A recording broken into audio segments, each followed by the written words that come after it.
Welcome back to Notice This.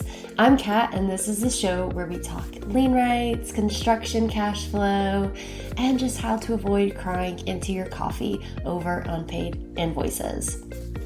Today, we're heading to California, home of sunshine, traffic, and some of the trickier lien rules out there.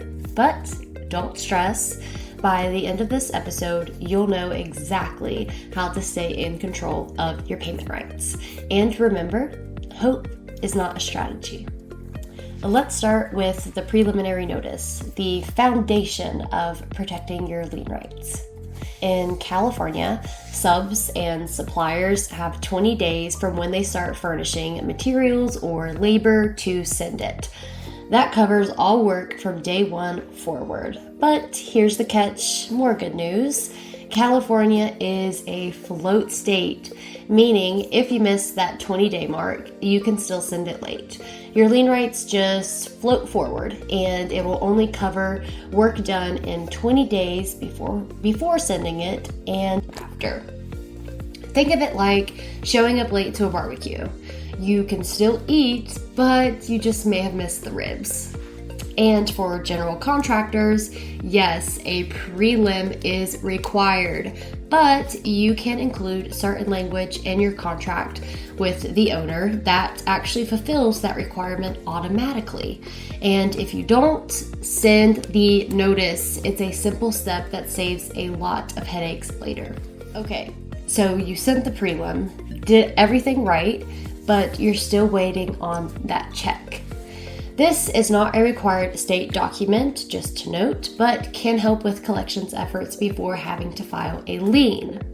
That's where enter the threat to lien, our version of a notice of non-payment or notice of intent to lien for states where that is not required, like California.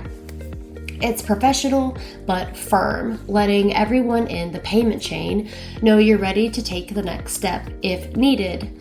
Think of it as the construction world's version of saying, "This is your last warning before mom turns the car around." This document, it honestly just works wonders because it puts pressure where it needs to without having to jump straight into filing a lien.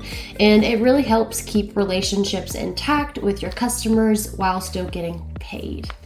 And if payment still doesn't come through, that's when you have to file the mechanics lien. Here's what you need to know. You generally have 90 days from project completion or from when you last furnished work to record your lien, which is what I highly recommend. But if a notice of completion or notice of succession is filed, that window will actually shorten to 60 days for general contractors and 30 days for subs and suppliers. But one thing to note is if you do not receive a copy of the notice of completion or succession, and you can prove that, then your timeline does not change. So it will still be the 90 days. Now, once you record the lien, the clock keeps ticking. You have 90 days to file suit and foreclosure. If you miss that deadline, then the lien expires. No extensions, no do-overs. Let's recap.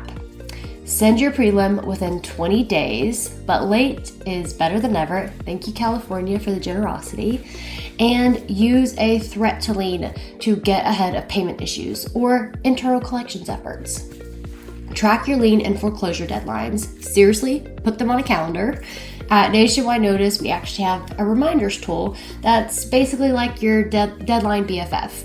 It taps you on the shoulder before things get urgent so you don't have to end up in panic mode. California, it might be complicated, but getting paid doesn't have to be. Remember, hope is not a strategy. Take control of your process so you never leave money on the table and you get paid for what you earned. If this was helpful, like, subscribe, and share this with someone who just needs a little lien law clarity today. Thanks, and see you next time.